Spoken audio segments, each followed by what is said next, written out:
Et donc aujourd'hui, nous avons le plaisir d'accueillir Madame Costaglia, qui a affronté les difficultés du trafic ferroviaire dans cette période quelque peu couplée dans le transport public en France. Donc nous sommes d'autant plus heureux de l'accueillir ici à Marseille pour le séminaire hebdomadaire. Donc vous savez qu'une fois par mois, donc un séminaire mensuel est fait en commun entre nos différents laboratoires, écoles doctorales et ainsi de suite, afin qu'on puisse confronter le plus possible le domaine des sciences humaines et sociales et le domaine, disons, directement médical, voire biologique, ce qui est une très bonne chose. Et donc nous la remercions d'avoir accepté ce challenge de présenter ses travaux de recherche devant un public peut-être plus mixte que celui dont on a l'habitude. Merci beaucoup. En général, on a quand même toujours des publics mixtes, et c'est particulièrement important. Donc, j'ai prévu de vous parler aujourd'hui de la dynamique de l'épidémie et de la prise en charge d'infection à VIH, dans la mesure où, comme on va le voir dans la suite, évidemment, la prise en charge impacte évidemment sur la dynamique. Alors, ce que je vais présenter, c'est essentiellement le travail de Virginie Superti, qui est chercheur à l'INSERM, et Diz Marty, qui est postdoc et qui travaille avec Virginie. Et puis, bien sûr, on utilise beaucoup les données de surveillance, donc les données de déclaration obligatoire des nouveaux diagnostics, donc l'INDS. Et tout ça est financé grâce à des crédits de l'ANRS et du SIVAction. Alors, le contexte dans lequel on travaille à l'heure actuelle, on a des antirétroviraux efficaces et puissants. On a montré que le fait d'initier précocement au cours de l'infection à VIH les thérapies avait un bénéfice individuel qui diminuait à la fois la morbidité et la mortalité. Et ça a été montré en particulier dans un essai international qui est START et dans un essai qui était dans un contexte africain qui était en Rano, un essai de l'ANRS. On a aussi montré qu'il y avait un bénéfice collectif, un essai dans lequel on avait inclus des couples dont l'un était positif, et on a montré que traiter le positif immédiatement versus attendre la règle de traitement qui était en vigueur à l'époque, ça permettait de réduire la probabilité d'acquisition du virus par le partenaire. Et on a montré, quand on regarde l'ensemble des données disponibles dans la littérature, sur les transmissions dans des couples sérodifférents, que quand le partenaire infecté par le VIH était traité par des antirétroviraux, eh bien, on n'a pas décrit de cas de transmission, et compte tenu du nombre d'études et du nombre de rapports sexuels que cela représente, on peut affirmer que le risque de transmission quand le partenaire est traité est inférieur à 7,9 pour 100 000, et ça c'est d'ailleurs une méta-analyse qu'a fait Virginie Superti et qu'il a publiée dans CIE. On a aussi montré que proposer un traitement chez des personnes qui ne sont pas infectées par le VIH mais qui sont très à risque, eh bien, permettait de prévenir la transmission et que donc il y avait un bénéfice individuel. Et on espère bien sûr montrer que ça a aussi un bénéfice collectif. Il commence à y avoir des données dans ce sens à San Francisco, et on espère mettre en place une étude qui pourrait le montrer en région parisienne. Et moi, ce que je vais présenter comme données dans ce contexte, c'est des choses qui permettent de connaître l'épidémie, afin d'identifier les obstacles rencontrés finalement dans comment on pourrait aller vers le contrôle de l'épidémie, et puis de guider du coup tant les stratégies de dépistage que les stratégies de prévention. Alors la première chose qu'on utilise comme source de données, c'est les données de surveillance. Donc, on dit qu'il est obligatoire de déclarer les nouveaux diagnostics de séropositivité, mais dans les données qui sont publiées régulièrement par l'INDS, on sait qu'il y a des délais de déclaration, on sait qu'il y a des cas qui ne sont jamais déclarés, il y a des variables qui ne sont pas renseignées.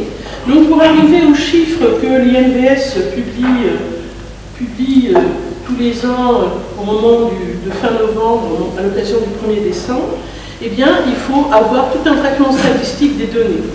Donc vous voyez, même si on a une estimation de dire 6600 découvertes de séropositivité, c'est une estimation, c'est pas du tout un chiffre qu'on a additionné, et le nombre de cas qui ont été effectivement déclarés comme étant diagnostiqués dans cette période-là, il est plutôt vers 3 000 à 4 000 que vers 6 000. Il y a vraiment de la marge.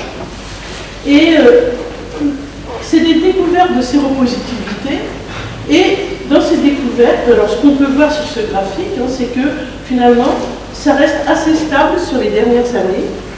Et aussi qu'il y a 30% d'infections récentes, parce qu'en France, et là aussi c'est seulement une partie des cas qui sont notifiés, pour lequel il va y avoir un buvard qui va être envoyé au CNR, qui va faire le test d'infection récente, un test qui est basé sur la dynamique d'apparition des anticorps après l'infection, et qui permet d'évaluer la proportion des nouveaux diagnostics qui correspondent à les infections récentes.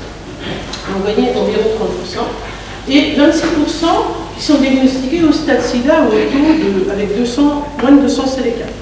Donc vous imaginez bien que ces nouveaux diagnostics, ce n'est pas du tout un reflet fidèle du nombre de nouveaux cas dans la période, ce qu'on appellerait dans notre jargon l'incidence. Vous voyez? Parce que vous voyez bien que si quelqu'un a déjà le sida ou a moins de 200 CD4, ça fait probablement des années qu'il est infecté. Pour le sida, environ 10 ans, moins de 200 CD4, on fait des estimations, on voit que ça tourne autour de 8 ans. Donc vous voyez que ça ne reflète pas quelque chose qui vient de se passer l'année d'avant. Et donc, voilà, ce qui est important de garder en tête, c'est que les nouveaux diagnostics de VIH, ce n'est pas les nouvelles infections. Et je peux vous dire que ce soit aux alentours du 1er décembre ou aux alentours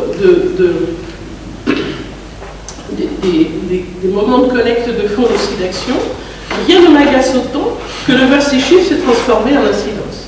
Parce que quand même, au bout du compte, les gens auraient pu comprendre que non, c'est très utile d'avoir ces chiffres, je ne les critique pas en tant que tels, c'est juste que c'est ça qu'on sait enregistrer. Mais il ne faut pas dire que c'est l'incidence.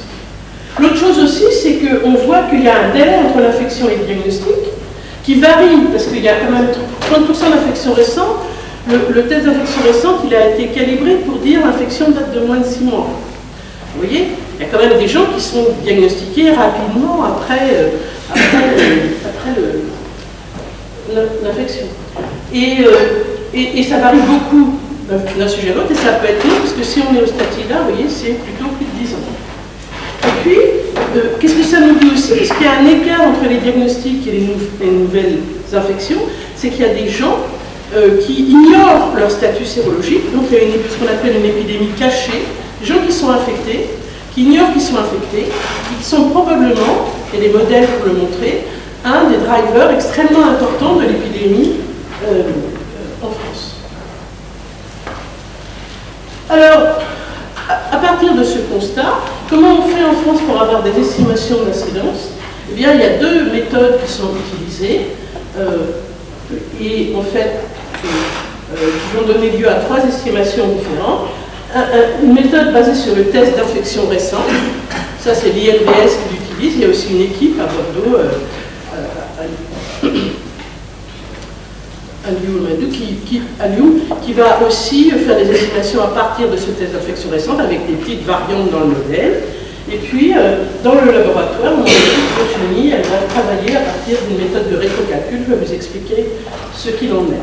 Et bien sûr, on a un endroit pour discuter, voir ce qui serait intéressant, voir les développements qu'il faudrait faire, qui est la C23, qui est une des actions coordonnées de l'ARS, que je coordonne, et dans lequel, disons, le point nouveau, là, depuis quelques années, c'est qu'on essaie aussi de faire des choses qui seraient issues des normes.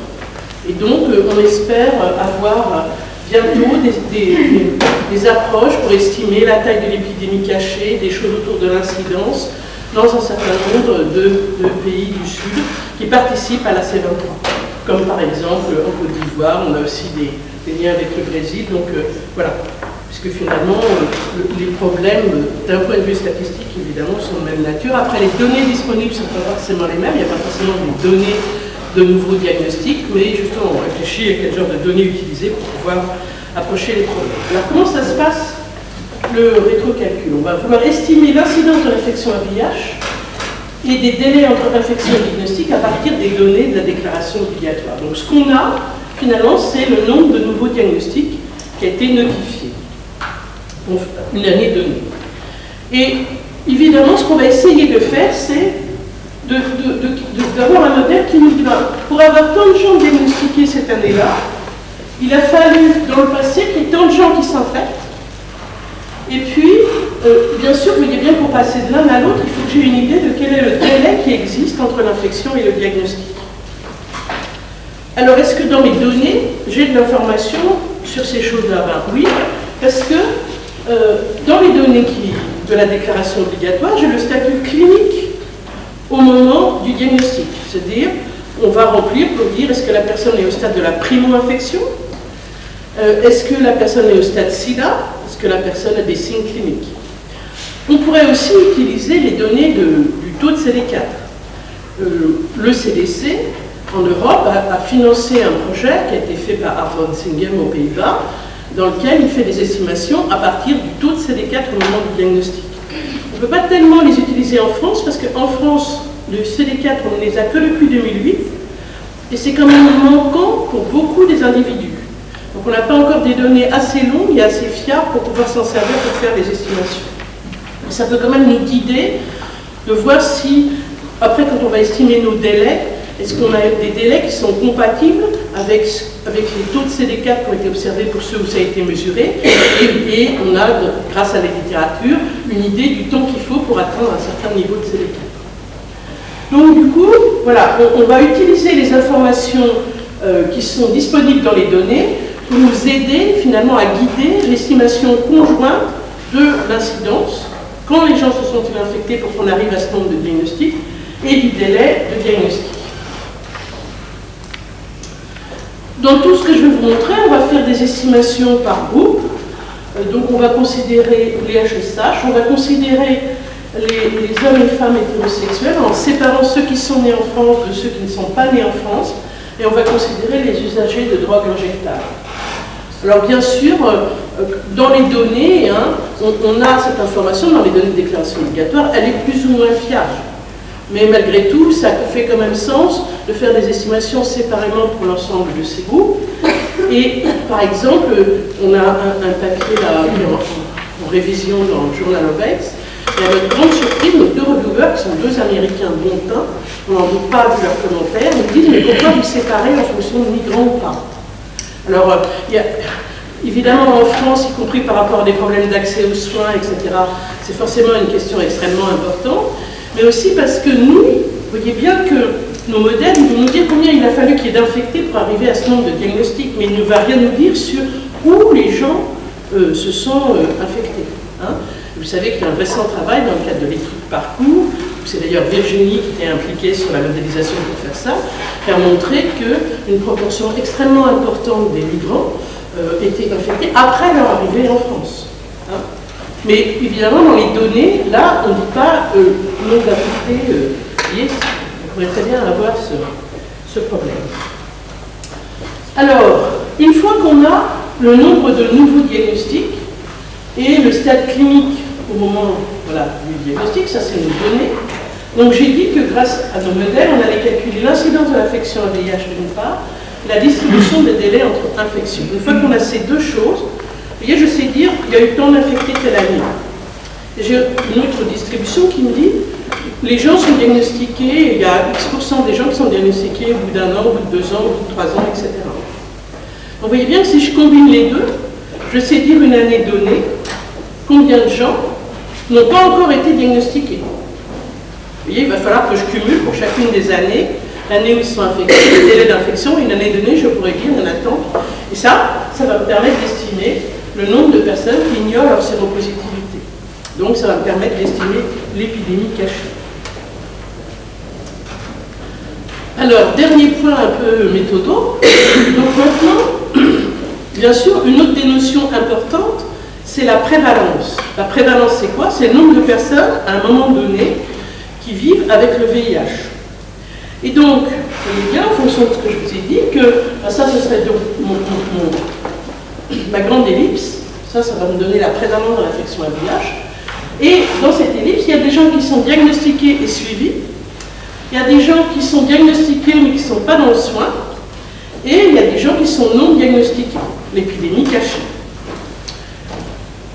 Alors, vous avez vu que, je je vous ai expliqué comment on calculait l'épidémie cachée en se servant des données de la déclaration obligatoire et du modèle de rétrocalcul. Alors maintenant, comment on fait pour la deuxième? Alors, pour les gens qui sont diagnostiqués et suivis, on combine en fait les données qui sont les données de la CNAMS, les données de la sécurité sociale.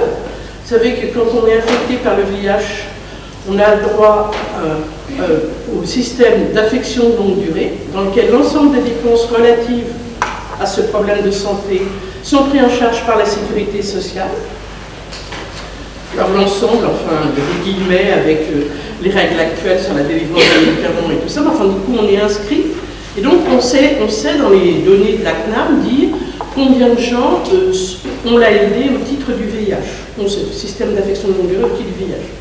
On peut aussi, en allant regarder les données, par exemple les données de l'EGB, qui ont l'échantillon de l'ensemble des personnes qui ont un régime de sécurité sociale, on va trouver s'il y a des gens, par exemple, qui sont en fait infectés par le VIH sans avoir l'ALD, parce qu'éventuellement ils ne l'ont pas souhaité, et ça peut se repérer, soit parce qu'ils ont des mesures régulières de CD4 et de charge virale, soit parce qu'ils ont des traitements qui sont des traitements antirétroviraux. Et bien sûr, on va cibler sur ceux qui ne sont prescrits que dans le cadre de l'infection à VIH. On va faire attention à l'overlap qui peut exister avec le traitement de l'hépatite B. Donc ça permet d'estimer assez précisément en France combien de gens sont pris en charge pour l'affection à VIH. Et puis, on va se servir donc de la cohorte FHDH, c'est un acronyme pour French Hospital Database on HIV, donc il y a un système dans lequel on a des données sur les patients qui sont pris en charge à l'hôpital. De toute façon, les prescriptions d'antirétroviraux et donc l'initiation du traitement et les modifications de traitement ne peuvent se faire qu'à l'hôpital. Donc en étant à l'hôpital, on peut suivre assez bien les personnes qui sont prises en charge de l'infection à VIH. Donc c'est une base de données qui existe depuis la fin des années 90, dans laquelle on a des données cumulées sur maintenant près de 140 000 personnes vivant avec le VIH, et dans lequel on a montré que c'était, en comparant par exemple aux caractéristiques des gens qu'on trouve comme suivis pour le VIH dans les données de la CNAM, que c'était représentatif des personnes prises en charge en France. Alors, maintenant, un peu de résultats après toutes ces méthodes. Les estimations qu'on a fait, on va détailler par groupe, de la prévalence en 2010, c'était d'estimer qu'il y avait un peu moins de 150 000 personnes affectées par le VIH. Historiquement, ça fait longtemps qu'on fait des estimations. La dernière estimation qu'on avait faite au sein de la C23, c'était des estimations qui étaient aux alentours de l'année 2000, et dans lesquelles on avait estimé qu'il y avait à peu près 88 000 personnes qui vivaient avec le VIH en France. Vous voyez, une augmentation en 10 ans de 70%. Et bien sûr, la question qu'on se pose, c'est où on en sera en 2020 sur la base des estimations qu'on peut faire, et je vais vous montrer différentes études. Donc sur la base des estimations, voilà, on va trouver toujours que le nombre de nouvelles infections est aux alentours de 6 à 8 suivant les années. On reverra la dynamique tout à l'heure. Et puis on peut estimer, grâce notamment aux enquêtes mortalité, on a eu mortalité 2000, mortalité 2005, mortalité 2010, qui essayait de recenser les décès des personnes vivant avec le VIH, qu'il y a de l'ordre de 1300 à 1700 personnes vivant avec le VIH qui décèdent chaque année. Et vous voyez que ça veut dire qu'on a une épidémie qui augmente. Alors, elle augmente, on va revoir, est-ce qu'elle augmente parce qu'il y a beaucoup de nouveaux infectés, il y a toujours des nouveaux quand même. Et bien sûr, de l'autre côté, on a quand même un risque de décéder qui se rapproche du risque de décéder dans la population générale. Hein? Il n'est pas encore complètement comme ça. Quand on regarde l'ensemble des données qui existent au niveau mondial, on voit qu'en termes d'espérance de vie, l'espérance de vie des personnes vivant avec le VIH et qui sont traitées, suivant les pays, quand on regarde les résultats des périodes les plus récentes sur lesquelles on a des estimations, ça représente entre 60 et 80% de l'espérance de vie en population générale. Et ça contribue, évidemment, au fait que le nombre de personnes qui vivent avec le VIH augmente. Alors comment se répartit cette prévalence? Comment on l'a estimée? Avec les limites que j'ai données sur les frontières entre les groupes. Hein. Bien entendu que voilà, c'est relativement fragile, en particulier pour certains groupes. Donc vous voyez, sur nos 100 000, 150 000, ben, à peu près un tiers de femmes et 2 tiers d'hommes. Hein? Et bien sûr, vous voyez aussi à peu près un tiers d'hommes qui ont des rapports sexuels avec les hommes. Vous voyez que, en ce qui concerne les personnes étrangères, quelque chose comme à peu près 34 000, et puis voilà, à peu près 40 000 hétérosexuels français. Autre là, c'est les gens qui ont été contaminés par exemple par transfusion, les hémophiles, voilà. Alors après, évidemment, c'est intéressant d'essayer de voir ça, non pas seulement en nombre, mais aussi en taux. Ce que j'ai raconté sur la fragilité des estimations est vrai aussi pour l'estimation de la population. Alors pas pour l'estimation de la population qui est ici, parce que ça on le connaît assez bien grâce à l'INSEE, mais vous voyez, c'est un défi de dire, par exemple pour les usagers de drogue, c'est un défi de dire qui on doit mettre au dénominateur. Est-ce que c'est les usagers actuels, mais passés, mais quelle proportion il faudrait garder? Vous voyez, il y a des papiers dans la littérature uniquement consacrés à comment on fait, quel genre d'informations il faut rassembler, comment on peut la combiner, y compris en faisant des estimations bayésiennes pour arriver à estimer les tailles des populations. Donc là, c'est certainement une faiblesse. Vous voyez, dans mon tableau, là, je donne un chiffre et puis je n'ai pas d'intervalle de confiance au-dessus, alors que vraiment, il y a de l'incertitude sur la taille des populations pour certains des groupes. Alors, nonobstant, je pense que ce qui est important du coup de garder en tête, c'est peut-être pas être le chiffre précis, mais quand même l'ordre de grandeur. Et ce qui est intéressant, c'est la prévalence ici. Donc vous voyez que dans notre pays, et je ne pense pas que c'est quelque chose dont les gens ont réellement conscience pour qu'on sort un peu du domaine du VIH, eh ben, on a des groupes de population dans lesquels on peut estimer des prévalences qui sont quand même particulièrement élevées. Vous voyez, 17%. Voilà, quand on voit des statistiques, alors bien sûr ça concerne l'ensemble du pays, mais quand on voit des statistiques de pays d'Afrique, on se dit, oh, c'est terrible. Et vous voyez, il y a des groupes de la population en France dans lesquels la prévalence, c'est 17%. Hein. Donc pas du tout quelque chose tout de même de négligeable, quelque chose qui est vraiment important. Vous voyez que dans la population étrangère, hein, on a 1,6 chez les femmes, 1% chez les hommes. Et finalement, dans ces étrangers, une grande partie, c'est des gens originaires d'Afrique. Et on retrouve là la différence qu'on décrit aussi en Afrique, avec une prévalence plus élevée chez les femmes que chez les hommes. Et vous voyez, voilà. Au total, parce que disons au moins au total, le chiffre il est à peu près bon, donc on a moins de problèmes de dénominateur. Vous voyez que ça fait quelque chose qui est de 0,37% de prévalence en 2010.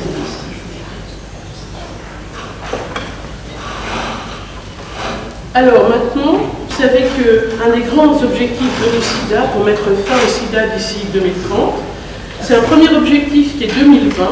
En 2020, il voudrait que 90% des personnes séropositives connaissent leur statut, que 90% des personnes connaissant leur statut reçoivent des traitements, et que 90% des personnes sous traitement aient une charge virale contrôlée. Au total, ça voudrait dire que 72% des personnes vivant avec le VIH auraient une charge virale contrôlée, et donc, selon ce que je vous ai raconté au tout début, peu susceptible de transmettre. Hein? Et l'idée, c'est qu'évidemment, plus on augmente ce pourcentage, plus on a des chances de contrôler l'épidémie. Alors, après, évidemment, les conditions pour qu'on arrive au contrôle, ça dépend de savoir si on a une épidémie toujours très active ou si on a beaucoup limité l'étape 1, c'est-à-dire l'infection. Hein. Et il y a des modèles dans la littérature qui montrent que pour avoir un impact réel important sur l'incidence, il faudrait arriver à ce que 90% des gens soient sous traitement dans l'année qui suit leur infection. D'accord? Et évidemment, quand on va regarder ici 90, 90, 90, c'est statique. Ça ne dit rien de la dynamique qui est en cours. Vous pouvez avoir des groupes dans lesquels l'épidémie est moins active, et donc ils sont tout à fait pratiquement à ces objectifs-là. Ça ne veut pas dire que pour les nouveaux qui s'infectent dans ce groupe, on a un contrôle et les choses se passent bien. Hein. Et vous voyez aussi que ça ne fait que 72%. Vous voyez bien du coup qu'il reste de l'opportunité pour s'infecter, entre guillemets. Hein. Alors même que 90, 90, 90, évidemment, c'est déjà bien. Et l'idée, c'est qu'en 2030, il faudrait qu'on soit à 95, 95, 95. Alors regardons un peu qu'en est-il en France. Alors nous, avant qu'il y ait cette recommandation d'homicide, on avait commencé à faire des estimations de cascade en France. Vous voyez, ça c'est quelque chose qu'on a présenté en 2013 à la CROI, et on n'avait pas exactement les mêmes étapes. Donc vous voyez, nous, on avait l'étape être diagnostiqué, ensuite être pris en charge, être traité, parce qu'à l'époque, là c'est basé sur l'année 2010, à l'époque, les recommandations de traitement, c'était de traiter les gens qui avaient moins de 350, donc vous pouviez être dans le soin et ne pas être traité. Et avoir une charge virale contrôlée. Mais vous voyez, nous, on avait fait des petites variantes, on avait dit qu'il fallait être sous traitement depuis au moins 6 mois, parce que sans ça, votre charge virale n'est pas contrôlée, c'est à peu près le temps qu'il faut pour que la charge virale soit contrôlée. Et quand on avait fait contrôle, on avait dit 50 copies. Alors c'était particulièrement sévère.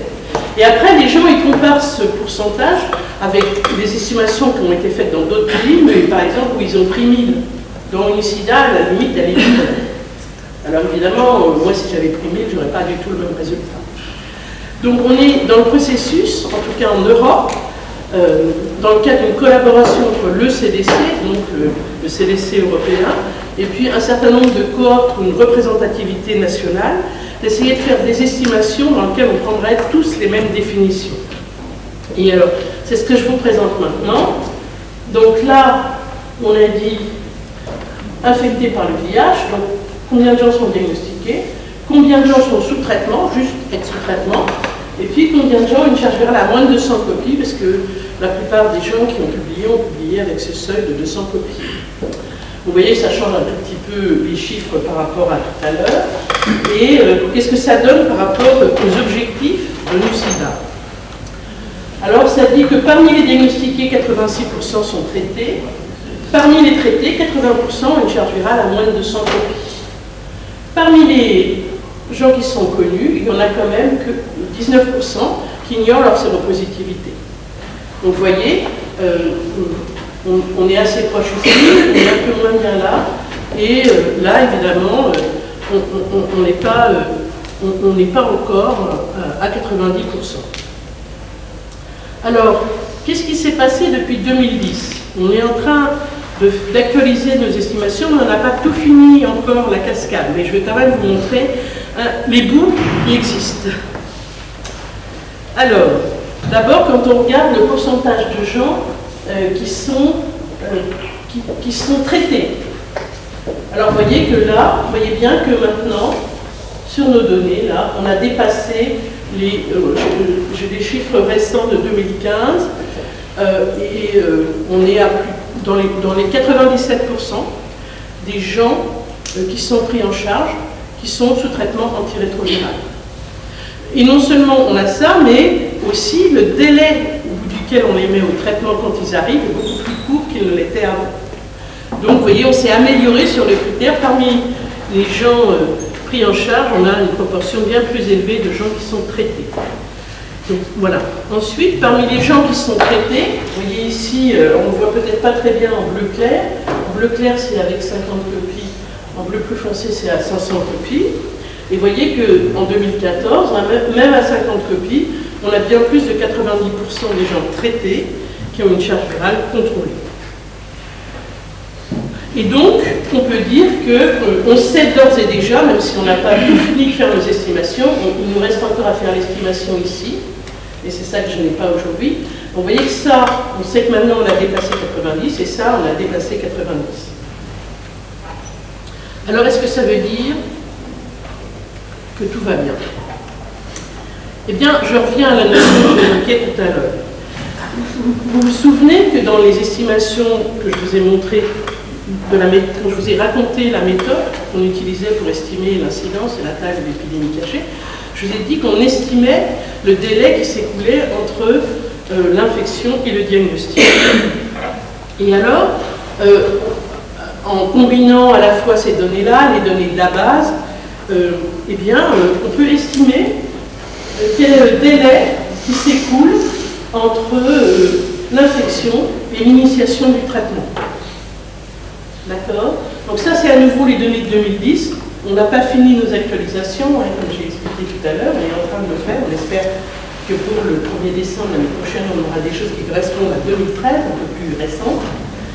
Alors, vous voyez que, quand même, le graphique, il est en années. Et vous voyez que, malgré tout, c'est assez long. Vous voyez qu'on dépasse un petit peu, on a les chiffres, je crois, sur la diapositive d'après. Vous voyez qu'on peut estimer que pour quelqu'un qui est finalement arrivé dans le soin aux alentours de 2010, il a fallu 5 ans depuis le moment où il était infecté. Et vous vous souvenez que je vous ai dit tout à l'heure que ce qu'il faudrait pour réussir à contrôler par le traitement, hein, c'est que 90% des gens soient traités au bout d'un an. Alors vous voyez bien que ça ne le fait pas là pour l'instant. Alors bien sûr, il y a de la variabilité suivant les groupes, et vous voyez que par exemple, on trouve que chez les toxicomanes, que le délai est le plus long, alors même que si vous regardez uniquement la cascade chez eux, c'est le groupe où vous allez trouver que la proportion de gens qui ont une charge virale contrôlée est la plus élevée, parce qu'il n'y a pas beaucoup de nouveaux arrivants, parce que c'est une épidémie dont le pic a été il y a déjà des années, et que dans ce groupe-là, ceux qui sont toujours vivants, ils ont été observants au traitement. Et donc, vous voyez, vous arrivez au résultat paradoxal que c'est le groupe qui aurait la meilleure cascade, alors que si vous prenez un nouvel infecté de nos jours, c'est lui qui va mettre le plus de temps à arriver jusqu'à la prise en charge. Comment ça se décompose en termes des différentes étapes? Alors, eh bien, on a ici, vous voyez, fait les étapes de l'infection diagnostique, diagnostic à l'entrée dans le soin, de l'entrée dans le soin à l'initiation du traitement. Et ensuite, vous voyez, pour la suppression, alors là, pour la suppression, vous voyez, il n'y a quasiment pas de différence entre les groupes, c'est tout le monde à peu près 6 mois, parce que c'est le temps qu'il faut quand on met un traitement, pour que la charge générale soit contrôlée.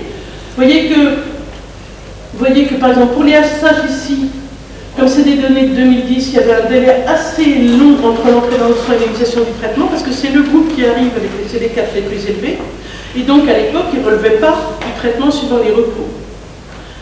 Mais à part ça, vous voyez que, et à part ici, vous voyez bien que dans ce groupe des usagers de drogue, c'est eux pour lesquels le délai est le plus long, entre le moment où ils sont diagnostiqués et le moment où ils vont arriver dans le soin.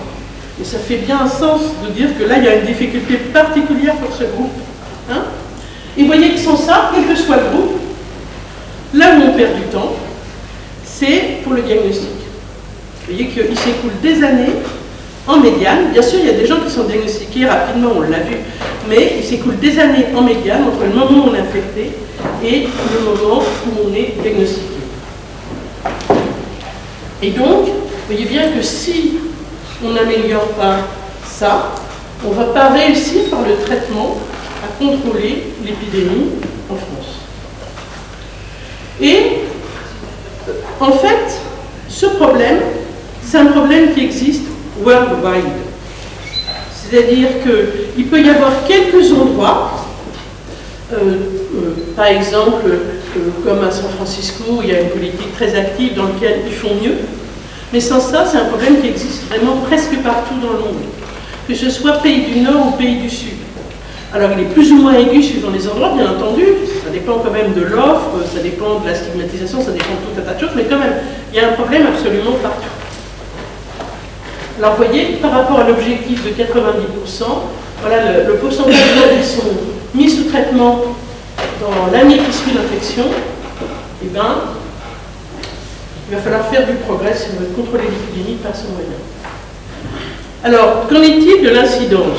Là, j'ai des chiffres un peu nouveaux. Donc, on est en train de faire les estimations. Donc, c'est des résultats qui sont provisoires, mais je vous les montre quand même.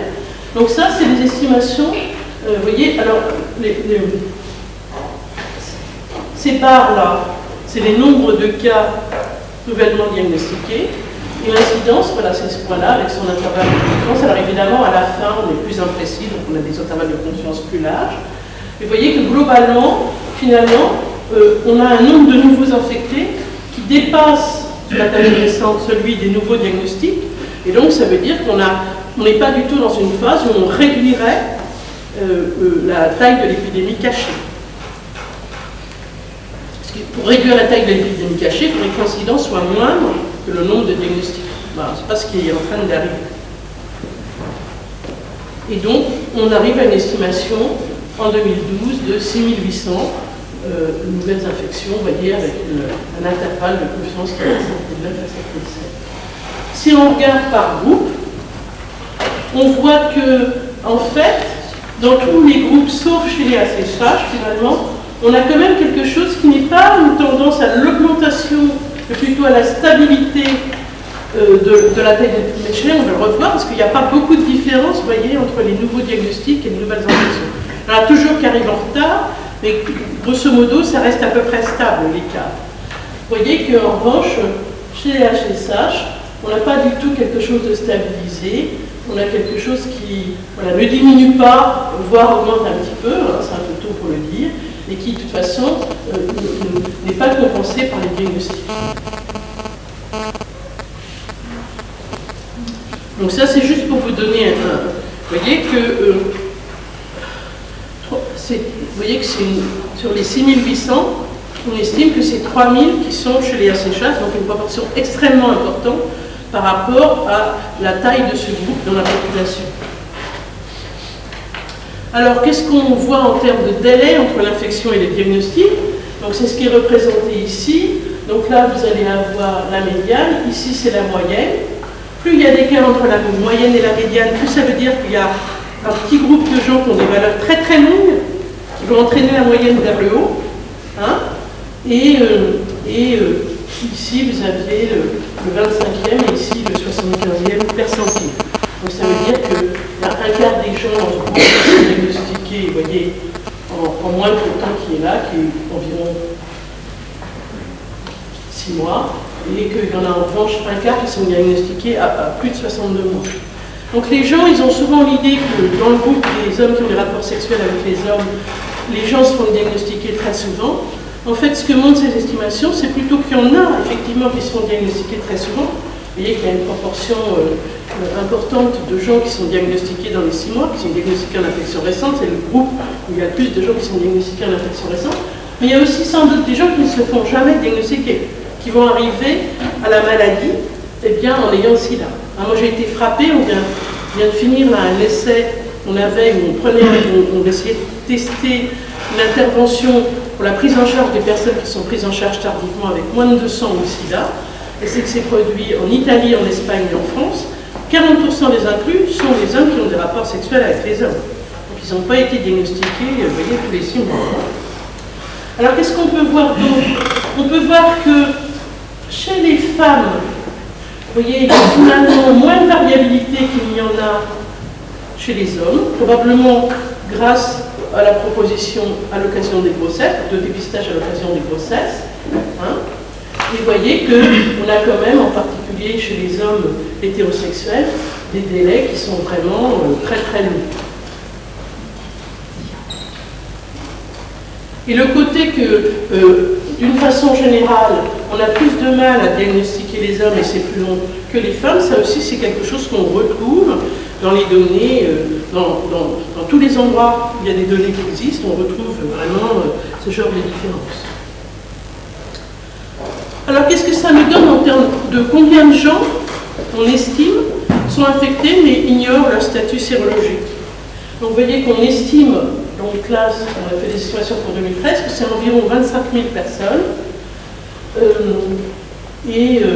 Dans ces 25 000, vous voyez, il y a environ 9 500 hommes qui ont des rapports sexuels avec les hommes, environ 10 200 personnes étrangères et environ, vous voyez, 4 600 hommes et femmes hétérosexuels français. Alors, et vous voyez, pratiquement 3 quarts qui sont des hommes. Par rapport aux estimations précédentes qu'on avait faites, on a des choses qui restent à peu près stables par rapport à nos précédentes estimations. La seule chose qui change, c'est les estimations qu'on a pour les hommes et femmes hétérosexuels françaises, et en regardant bien ce qu'on avait pas mal extrapolé la dernière fois parce qu'on n'avait pas encore beaucoup de données en France, les déclarations obligatoires de séropositivité, c'est seulement depuis 2003, donc on avait une série sans doute un peu courte. On avait probablement en fait surestimé la taille de l'épidémie cachée dans ce groupe. Vous voyez? On pense qu'on a quelque chose qui est plus proche de la réalité avec cette estimation. Et si vous rapportez ça à la population, vous voyez que ça veut dire que, par exemple, à peu près 3 personnes des HSH sont affectées et ne savent pas. Alors que, évidemment, là, on va plutôt être à quelque chose qui est aux alentours de 4,5 pour 1000 chez les étrangers, et quelque chose qui est plutôt à, vous voyez, 1,5 pour 10 000 chez les hétérosexuels français. Et avec un total, vous voyez, qui est de 6 pour 10 000. Donc qui est en dessous de ce qu'on considère comme étant le seuil pour être plus efficace pour faire du dépistage général. Vous voyez que si on regarde chez les hommes, on est probablement qu'un diagnostic général, c'est les hommes, reste peu efficace en fonction d'un modèle où on prendrait en compte pas seulement la santé des personnes, mais aussi l'impact des diagnostiqués sur la dynamique de l'épidémie et le risque de transmission. Alors si on regarde pour... en fait, dans les HSH, si on regarde entre ceux qui sont nés en France et ceux qui sont nés en France, on voit qu'il y a une proportion négligeable, et au total, on arrive qu'environ la moitié de l'épidémie cachée sont chez des gens qui ne sont pas nés en France, et ça ne veut pas dire qu'ils se sont infectés dans le pays d'origine, pour faire ce que j'ai dit tout à l'heure. Alors, l'originalité aussi de ce qu'on a fait cette année, c'est de faire des estimations au niveau régional. Donc, ici, vous voyez, c'est les incidences de 2012, donc là, c'est les nombres absolus de cas. Les régions, même si ici, on est au niveau de Parlement, c'est des estimations au niveau des régions. Régions au sens de l'ancienne définition, pas la nouvelle, parce qu'on n'avait pas encore le découpage au moment où on a fait la répartition. Alors, vous voyez qu'en nombre de cas, la zone où il y en a le plus, c'est l'Île-de-France. Et vous voyez qu'ensuite, c'est en région PACA et en Guyane. Quand on rapporte ça à la taille de la population, voilà, c'est clairement en Guyane qu'on a un taux particulièrement élevé. Et après, on va garder, disons, les endroits historiques de l'épidémie, c'est-à-dire en Île-de-France et aussi en PACA. Alors, en PACA, c'est une petite diapositive spéciale Marseille. On a fait des estimations pour tous les groupes quand c'était possible. Vous voyez, il y a des régions où c'est pas possible, etc. En PACA, il y a quand même relativement beaucoup de cas, donc on peut faire des estimations. Et je vous montre celle-là parce que finalement, c'est la seule estimation où on détecte une augmentation franche de l'incidence chez les ACHH. Alors évidemment, le nombre absolu n'est pas énorme, mais quand même, ça fait une augmentation tout à fait importante. Et aussi, vous voyez, une assez grande différence par rapport au nombre de cas diagnostiqués. Donc, à confirmer, parce que pour l'instant, c'est qu'une seule estimation, mais peut-être quelque chose de spécifique sur la région PACA. C'est la seule région où on détecte une situation de ce genre dans toutes les estimations qu'on a faites. Alors maintenant, sur le délai entre infection et diagnostic, là où les plus longs, c'est en Guyane. Et vous voyez qu'après, il y a quand même de la variabilité. Vous voyez qu'il y a quand même des régions où c'est plutôt moins de 3 ans, et des régions où c'est plutôt 3 ans et demi, 4 ans. Et évidemment, là où c'est le pire, plus de 4 ans et demi, c'est en Guyane. Quand on regarde en taille de l'épidémie cachée, ça c'est en nombre absolu de personnes. Donc là, ce qui sort, c'est à nouveau de France, Rhône-Alpes, PACA. Quand on se rapporte à la population, on voit que c'est beaucoup en Guyane, mais c'est aussi en Guadeloupe. Et puis ensuite, ça va être en Île-de-France. Alors ça cible évidemment des régions où ce serait logique d'agir. C'est évidemment des données qu'on a commencé à envoyer, même si les résultats ne sont pas définitifs, parce qu'avec la réforme des régions, il y a une refonte autour des Corrivis, il y a une refonte autour des ARS, donc on a commencé à envoyer dans les régions pour aider à définir quelle politique il faudrait avoir dans cette région par rapport au VIH-Sida. Alors, comme je vous l'ai dit, évidemment, c'était juste pour vous citer la référence où je tirais ça. Donc c'était un travail qui est fait au Royaume-Uni et qui montre que la proportion de gens qui devraient avoir une charge virale, quelle proportion des gens il faudrait qu'on ait pour qu'on ait une incidence de moins de 1 pour 1000 chez les ACHH au Royaume-Uni. Il faudrait qu'il y ait 90% des gens qui aient une charge virale contrôlée. Et vous vous souvenez qu'avec 90, 90, 90, je vous ai dit que ça faisait que 72%. Donc il est clair que sur la base de ce modèle, pour réduire l'incidence chez les HSH, avec les données du Royaume-Uni, le traitement seul, la probabilité qu'on arrive à faire ça par le traitement seul des personnes infectées est vraiment quelque chose qui est assez peu probable. Donc pour finir, mes conclusions. Donc, vous voyez que l'épidémie du VIH, c'est quelque chose qui augmente. En 2010, on a estimé qu'environ 150 000 personnes vivaient avec le VIH. Plutôt 3 quarts étaient pris en charge, c'est-à-dire à la fois diagnostiqués mais aussi dans le soin. 20% ignoraient leur statut.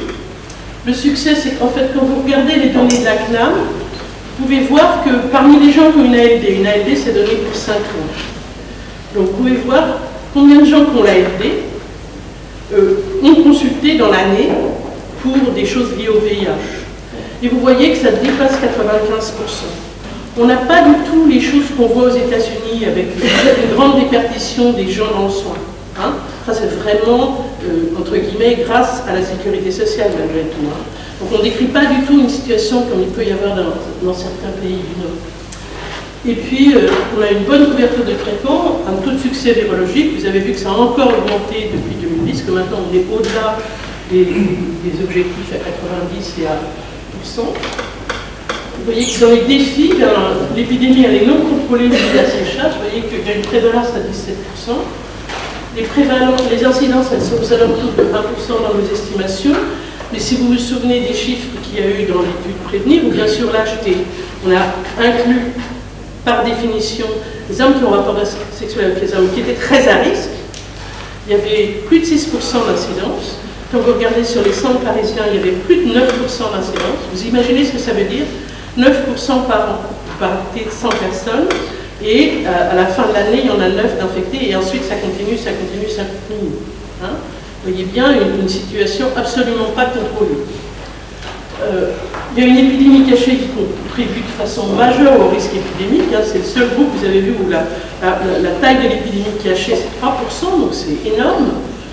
Le niveau de prise en charge n'est pas suffisant pour contrôler l'épidémie. Je ne vous ai pas montré ça, mais je vous ai dit tout à l'heure que le groupe où la cascade était la mieux, c'était les toxicomanes, mais juste après, c'est les hommes qui ont des rapports sexuels avec les hommes. Et pourtant, ça ne suffit pas du tout pour contrôler l'épidémie. Et donc, il est peu probable que l'amélioration, même si on arrivait à améliorer ça, et du dépistage suffise. C'est la raison pour laquelle c'est vraiment important de mettre en place, de mettre en œuvre et de favoriser l'expansion rapide de la PrEP, en particulier chez les gens les plus à risque. Pour tous les groupes, vous voyez que le pourcentage de personnes qui initient le traitement dans l'année qui suit l'infection est très faible. Le délai entre l'infection et le diagnostic est long, et donc il faut vraiment mettre en place des interventions pour multiplier les occasions de dépistage, en particulier des hommes, parce que vous avez vu que le taux est plus élevé chez les hommes, et toutes les offres de dépistage, que ce soit du dépistage communautaire, de l'autotest, absolument tout. Et des fois, les gens me disent, mais est-ce qu'il faudrait mieux faire ci ou ça? Il faut faire le tout, parce qu'il faut que les gens, chacun trouve ce qui lui convient. Sur la deuxième partie, donc l'incidence elle est stable au niveau national et en Île-de-France. Les taux d'incidence sont particulièrement élevés chez les HSH. Les taux d'incidence sont élevés en Guyane, en Guadeloupe et en Île-de-France. Et on a peut-être une augmentation chez les HSH en PACA. Les délais entre infection et diagnostic restent longs, particulièrement élevés chez les hommes hétérosexuels. Les délais les plus longs sont en Guyane, en Guadeloupe, en Bretagne, Basse-Normandie, Nord-Pas-de-Calais, Picardie, Poitou-Charentes, Limousin-Auvergne par rapport aux autres régions. L'épidémie cachée, environ 25 000 personnes en 2013 au niveau national. 70% sont des hommes, 40% sont des HSH, 50% sont des personnes qui ne sont pas nées en France. Et si on regarde au niveau régional, en Île-de-France, c'est environ 10 000, 70% étant des hommes et 60% pas nés en France. Et voilà.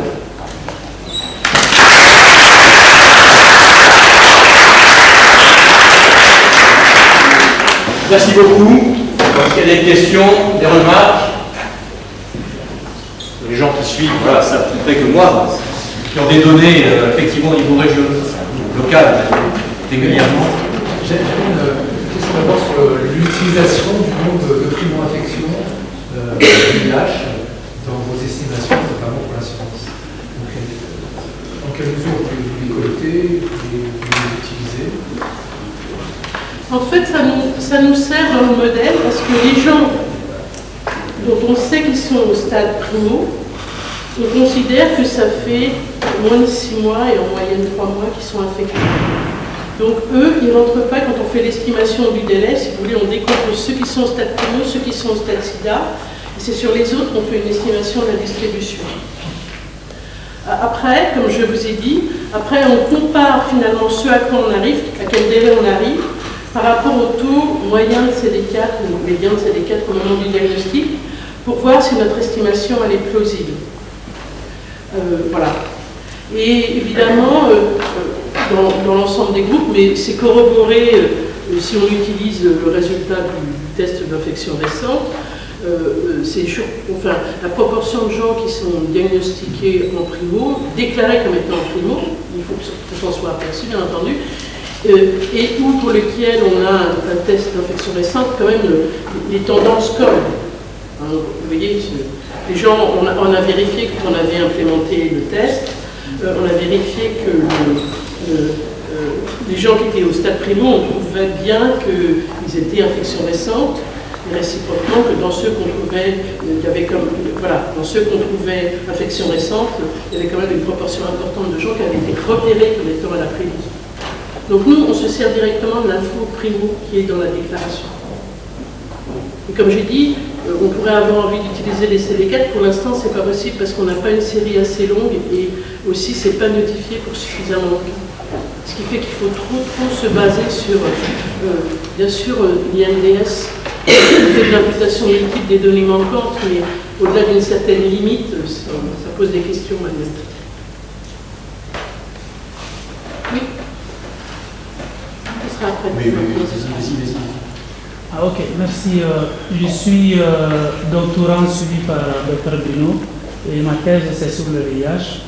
Et je précise aussi que j'ai 9 années d'expérience professionnelle dans la lutte contre le VIH au Mali.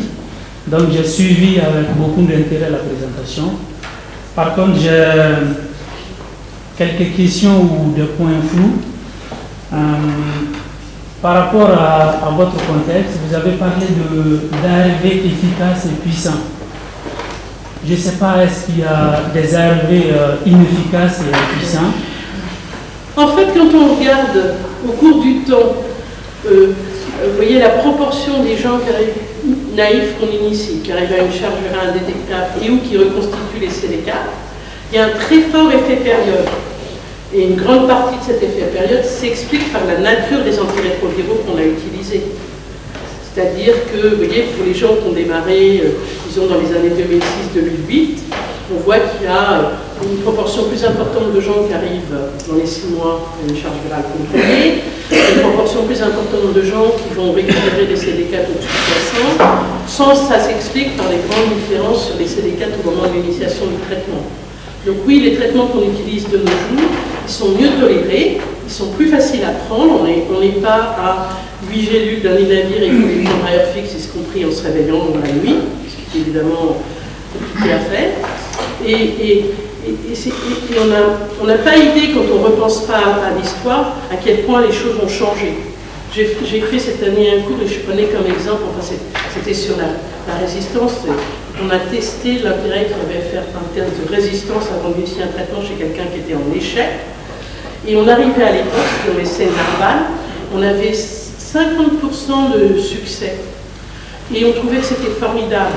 Mais maintenant, même chez les gens en échec, si on n'a pas plus de 90%, on dit que ça ne va pas. Donc c'est ça que je voulais dire. C'est que ce qu'on utilise maintenant, c'est plus simple, ça marche mieux, c'est mieux toléré, c'est plus facile à prendre à la fin. Ça donne des bons résultats. Et même, à la limite, vous voyez, quand je vous montre les résultats sur la charge virale contrôlée, dans la base, quand on regarde au fil du temps, ce taux n'a cessé d'augmenter depuis le début. On se dit, Là, on approche quand même de la limite, mais vous voyez, c'est hallucinant. Dans aucune maladie chronique, on arrive à ces taux de succès. Il avait encore une question. Oui, en fait, désolé, j'avais pas fini parce que ce qui m'a amené à poser la question, c'est que au Mali, pour le moment, jusqu'à présent, on est au niveau de la 3e ligne thérapeutique parce qu'on a remarqué qu'il y a des résistances aux ARV. Donc, en fait, on ne s'est pas dit des résistances aux ARV dues au virus, mais on ne s'est pas posé la question est-ce que c'est dû à l'intolérance des ARV eux-mêmes ou pas. Et dans la présentation, je m'attendais un peu à voir les lignes thérapeutiques en France. On est à quelle ligne thérapeutique? Est-ce que ça veut dire qu'il n'y a pas de résistance? On ne peut pas vraiment comparer. Mon topo n'était pas sur ça, mais j'ai donné une réponse. On ne peut pas vraiment comparer la situation parce que dans les pays du Sud, le nombre de... Vous voyez, pour initier le traitement, il y a un traitement, voire 2 traitements en première ligne. Mais en France, quand vous regardez les statistiques, si vous regardez les 10 traitements les plus prescrits en initiation, ça vous fait peut-être 50% de l'ensemble des prescriptions d'initiation. Vous voyez, il y a une diversité. Tous les médicaments qui existent et qui sont encore utilisés peuvent être utilisés dès la première ligne. Donc, et après, le rythme avec lequel on modifie les traitements n'a non plus rien à voir. Parce que déjà, il y a la mesure de la charge virale, il y a la prise en compte plus facilement d'un élément de tolérance. On ne peut pas prendre A, on va prendre B puisque B est disponible. Tandis que la problématique n'est pas du tout la même au Mali. Bon, il se trouve que j'ai un doctorant qui justement on est en train d'essayer d'analyser les données du Mali pour voir quels sont les facteurs qui sont associés au succès et l'outcome du traitement. Vous voyez, on a des situations qui ne ressemblent en rien à celles qu'on a quand on analyse des données similaires dans la base. Ça n'a absolument rien à voir. Et donc du coup, c'est très très difficile même de reconstituer est-ce que c'est la première ligne, la deuxième ligne, la troisième ligne dans les données françaises. Alors que évidemment, c'est quelque chose qu'on peut bien documenter dans les études qui sont faites dans les pays du Sud. Moi j'avais une question justement de terminer sur la question de HSH, etc. Évidemment, on est très gourmand parce que la présentation, on a envie d'en savoir plus, vous allez dans votre agenda. En fait, ce qui est intéressant, c'est aussi la possible interaction entre la PrEP et l'accélération du dépistage. Parce qu'il faut qu'il y ait une interaction. Est-ce que dans votre agenda, vous allez voir nous, il y a un double agenda par rapport à ça. Il y a le côté modélisation, puisqu'on a la doctorante de Virginie travaille sur faire un modèle de dynamique de l'épidémie chez les ACHH pour voir un tout petit peu, tester des scénarios, voir qu'est-ce qui se passe par rapport à ça.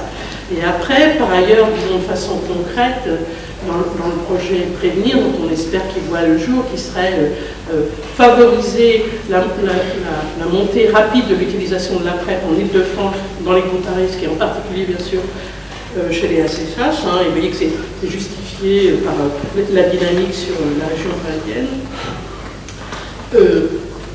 On a fait des calculs basés uniquement, pour l'instant, sur l'efficacité propre de la PrEP à prévenir chez une personne, mais moi je pense qu'il y aura un effet bénéfique, enfin j'espère, je me dis que peut-être, ça serait une façon d'attirer vers le dépistage les gens là qui sont les 25% pour lesquels ça met plus de 62 mois pour qu'ils soient diagnostiqués à l'heure actuelle.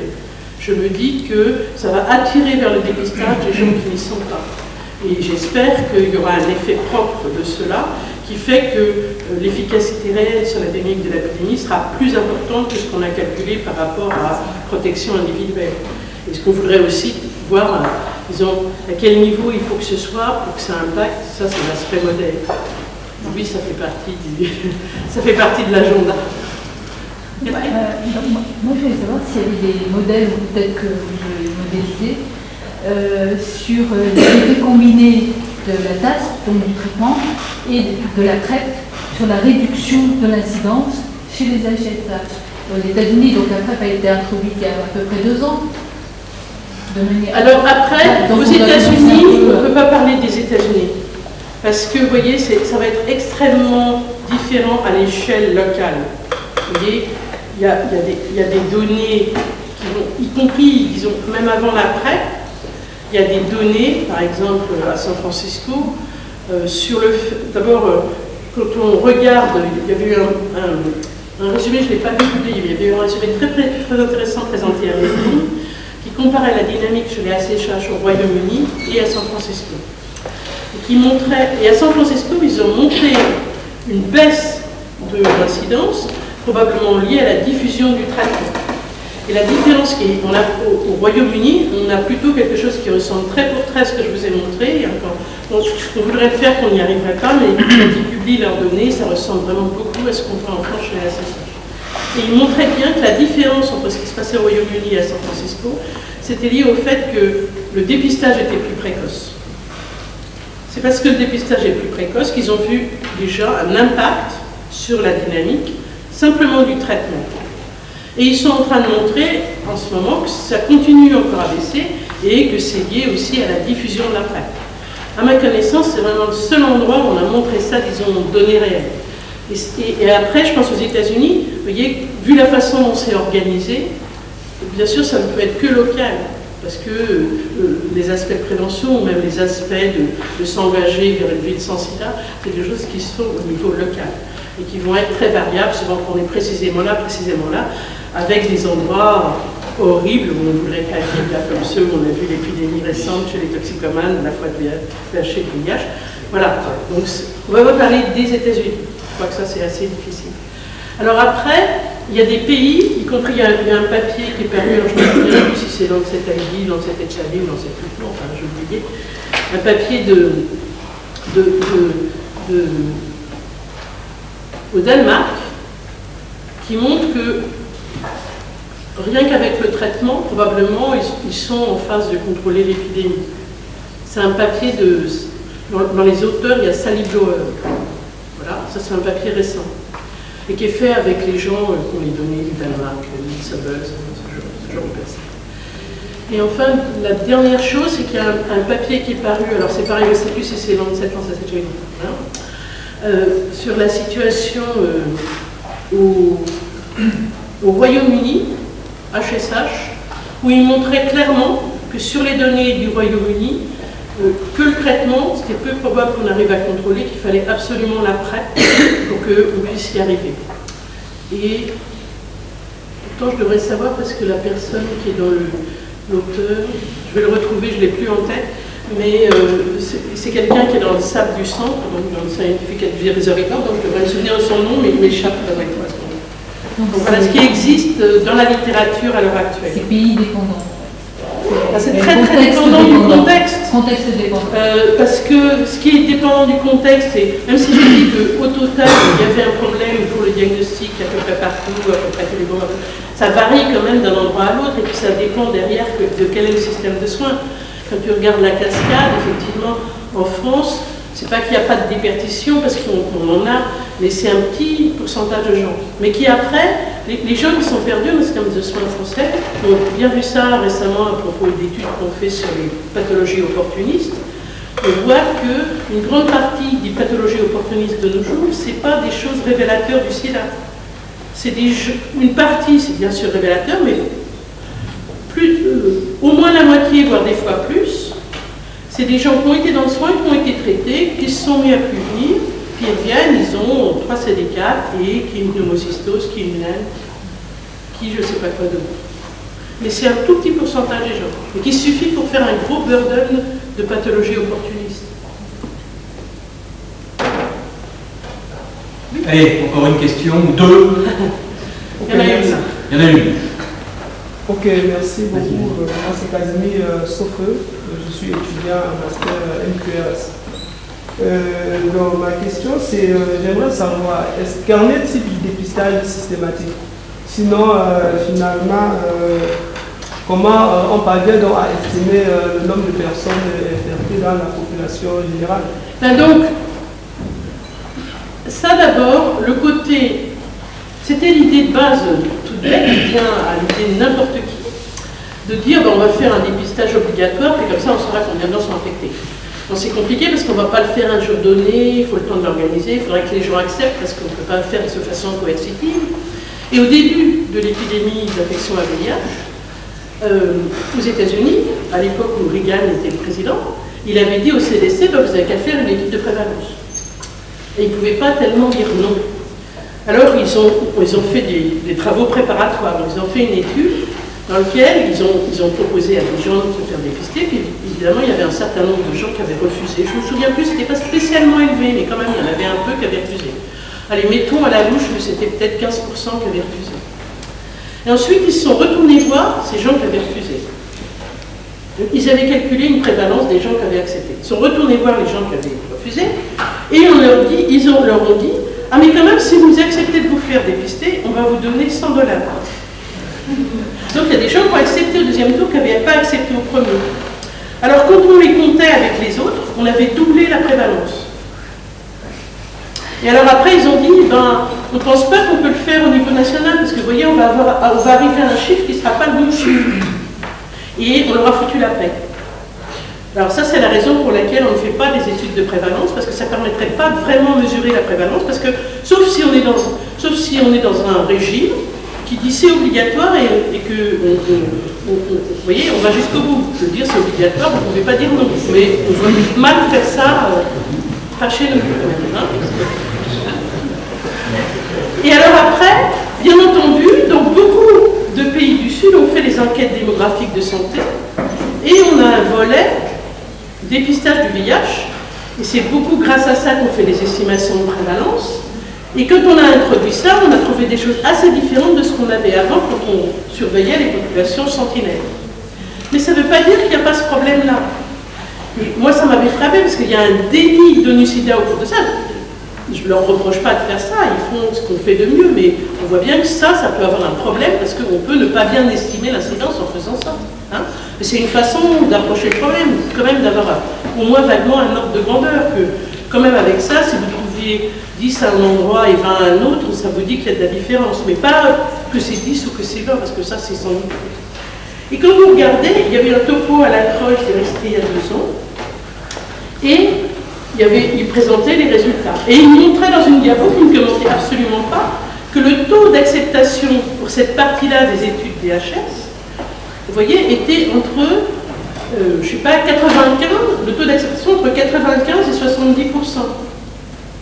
Alors si vous savez qu'il y a 30% des gens qui ont dit non, vous voyez, c'est quoi l'estimation que vous avez produite? Voilà. Donc c'est pas pour dire qu'on n'en fait pas, c'est un moyen d'avoir de l'information alors qu'on n'a pas de statistiques fiables par ailleurs sur les nouveaux diagnostics, par exemple, mais il faut savoir quoi faire avec ces chiffres. Et si vous devez garder une chose, c'est que dans tout ce qui est raconté, dans tous les rapports d'ONU-SIDA, eh bien les chiffres, ils sont construits. On fait des modèles, bien sûr ces modèles s'appuient sur les données des enquêtes, ils s'appuient aussi sur les enquêtes des sites sentinelles quand on les maintient, ils essayent de combiner tout ça pour résumer au mieux l'information avec des méthodes statistiques. Mais tout ça est entièrement reconstruit. De la même façon que je vous ai expliqué au début, le nombre de cas que publie tous les ans l'INDS, il est entièrement reconstruit. Ce n'est pas le vrai nombre de cas qu'on lui a envoyé, vous voyez, qu'on lui a déclaré. Parce que ce vrai nombre, il dirait encore moins de choses sur le vrai nombre de diagnostics qui ont lieu en France. Ok, le dernier volet de... Allez, dernière question. Après, je ne sais pas, peut-être notre invité sera-t-elle accueilli dans le laboratoire qu'il a invité aujourd'hui, donc il aura peut-être l'opportunité. Mais une question, et après on va libérer l'amphithéâtre. Non, je suis désolé, une seule question. Allez, vas-y. Dans le dernier volet de ma question, effectivement, c'était, puisqu'on est sur la dynamique de l'infection virale, on n'a pas parlé de la transition mère-enfant. Donc j'aimerais juste savoir, est-ce que c'est parce que la transition mère-enfant c'est carrément éradiqué en France ou bien... Certaines années, il y a un cas, ça les inquiète beaucoup et en fait ils cherchent à comprendre pourquoi, et souvent c'est des femmes qui sont arrivées tard pour lesquelles on n'a pas fait le test au bon moment, etc. Donc effectivement c'est pratiquement éliminé parce qu'il y a quand même une proposition assez systématique de dépistage. Maintenant, en plus, il y a une proportion assez importante des grossesses qui sont chez des femmes qui sont déjà connues, qui ne sont pas, vous voyez, qui sont pas diagnostiquées à l'occasion de la grossesse. Et donc, voilà, les fois où ils ont un cas, on en entend parler. Donc là, ça fait bien longtemps que, à ma connaissance, il n'y a pas eu de cas en France. Très bien, merci beaucoup.